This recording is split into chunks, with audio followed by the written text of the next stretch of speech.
pesawat pribadi yang disimpan di Halim, yang kalau dia pengen berangkat ke Amerika tinggal jalan masuk ke hanggarnya di Halim, kemudian terbang sendiri ke Amerika tanpa beli tiket karena pesawatnya pesawat dia. Perhatikan Pak, perhatikan. Ini orang bukan ustadz, ini orang bukan kiai, ini orang bukan ulama, tapi ini orang make betul ilmu tauhid, make betul ilmu la ilaha illallah. Apa kata dia?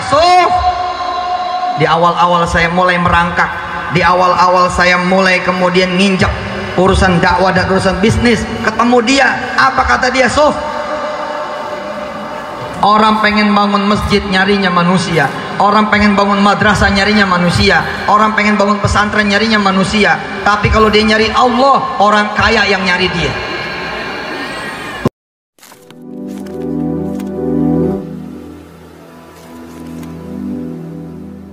Assalamualaikum warahmatullahi wabarakatuh. Welcome back to my channel Detektif. Ya teman-teman, ini pertama saya mohon maaf karena sedang hujan dan saya juga terpaksa harus syuting di mobil ya. Saya dapat sebuah video ini di tahun 2018 ya, tapi video yang ini kali ini menurut saya cocok dengan video yang pernah saya upload sebelumnya di beberapa tahun yang lalu berkaitan dengan uang sedekah. Nah, uang sedekah itu kebetulan ya, bukan kebetulan ya, mungkin lebih cocoknya ini karena Yusuf Mansur memang sering mendapat hadiah atau sedekah dari orang-orang bermasalah. Nah, orang ini pun bermasalah. Jadi saya pernah upload video tentang koruptor yang memberikan sedekah kepada Yusuf Mansur senilai 900 juta lebih ya, hampir 1 miliar.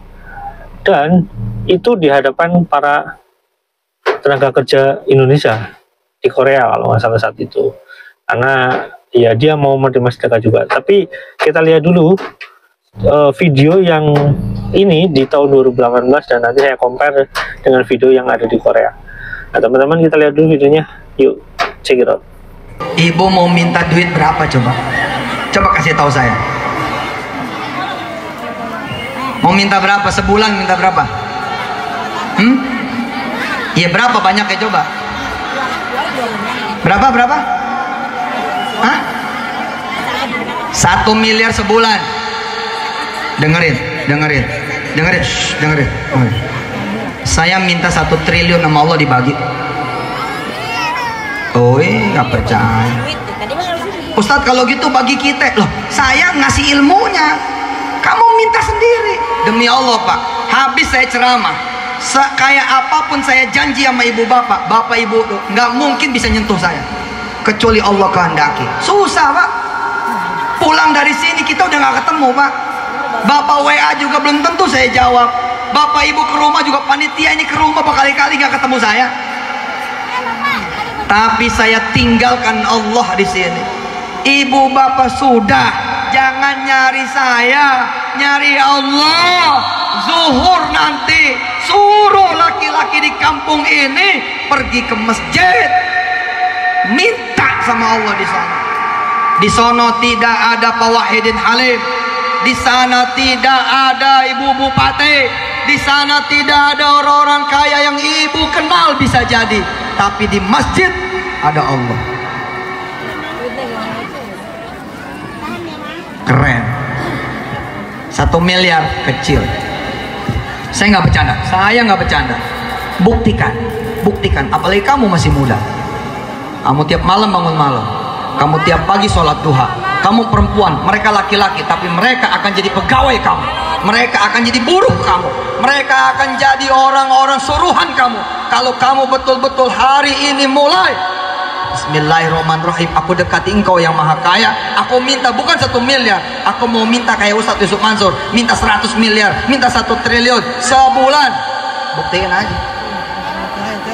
Iya Bu, iya betul. Saya kenal orang namanya Renir Latif.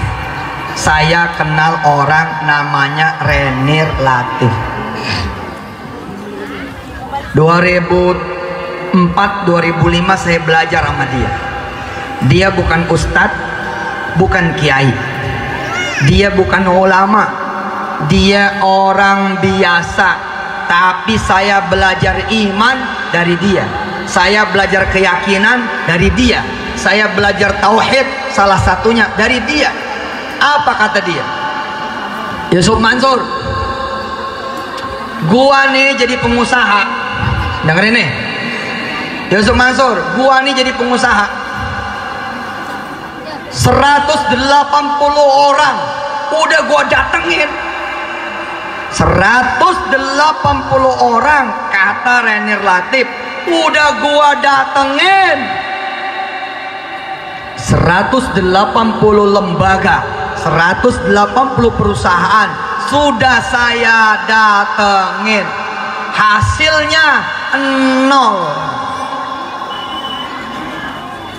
Ibu, ketika saya bertemu dia pesawat helikopternya 8, punya pesawat pribadi yang disimpan di Halim, yang kalau dia pengen berangkat ke Amerika tinggal jalan masuk ke hanggarnya di Halim, kemudian terbang sendiri ke Amerika tanpa beli tiket karena pesawatnya pesawat dia.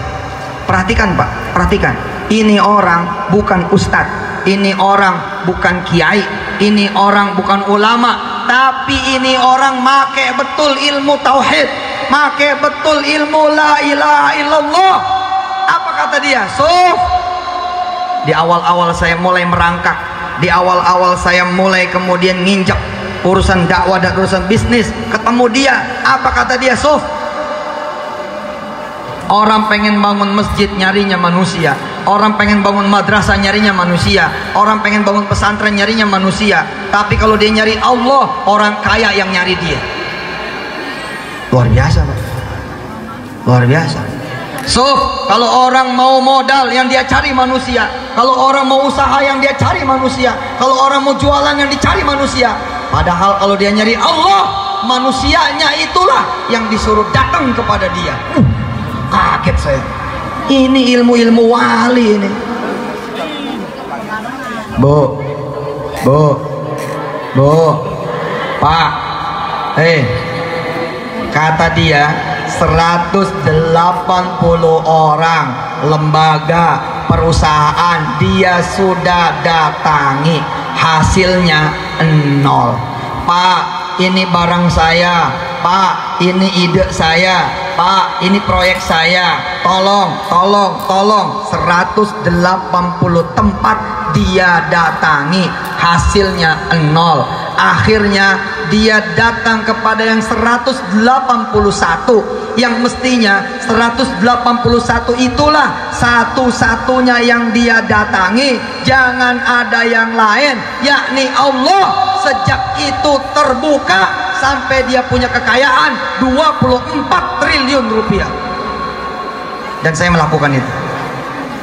Hari ini saya punya perusahaan yang kalau saya jual nilainya 10 triliun lebih.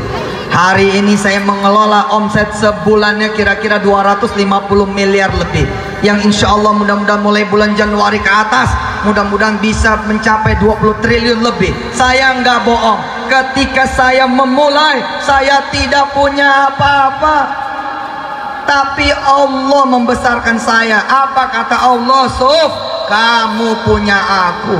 Hebat. Saya mulai minta sama Allah. Oke, itu teman-teman videonya. Nah teman-teman, saya pernah ngupload video yang sama materinya gitu ya dengan video ini, dan video ini menurut saya ya cerita yang berulang daripada ya kesombongan Yusuf Mansur, dan sekarang membuka tabir itu. Dan kebetulan ini merupakan video yang dirilis di tahun 2018, dan informasi di tahun 2018 sebenarnya Renir Latif itu sudah terindikasi ya teman-teman, terindikasi korupsi. Nah, tapi ini diulangi, diceritakan. Nah, sekarang kita lihat ada sebuah cerita yang hampir mirip sama, yaitu Yusuf Mansur menerima uang dari Renir Latif. Nah, diceritakan pada saat di Korea. Kita lihat dulu teman-teman videonya. Yuk, check it out. Pengusaha yang asetnya 24 triliun. 24 triliun. Tadi kita cuma ngitung-ngitung nol-nolnya berapa tuh. Dia asetnya 24 triliun. Tahun 2004, 2005, 2006 saya ketemu dia, itu asetnya sudah 24 triliun. Tahun 2006, di awal-awal 2005 kalau nggak salah, di awal-awal kami membangun pesantren, dia bukain cek tunai buat saya, buat pesantren kami 925 juta. Itu angka udah gede banget buat saya saat itu. Sekarang kecil tuh, enteng tuh. Sombong ya? Nggak sombong, tadi 625 loh. Hebat loh ente. Hebat loh, subhanallah. Salut saya. Karena Allah tuh ente tergerak buat sedekah, betul nggak? Subhanallah.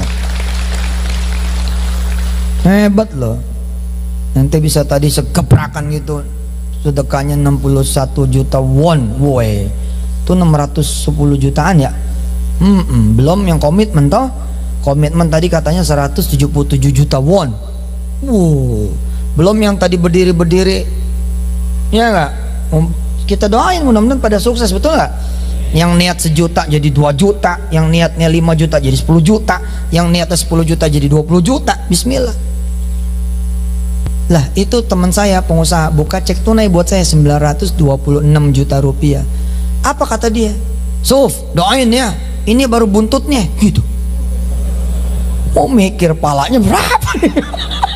Buntutnya segitu. Dia cerita sama saya. Tahu nggak Sof? Waktu gua lagi berusaha di awal-awal, 180 orang gua datengin, nggak ada yang percaya Sof.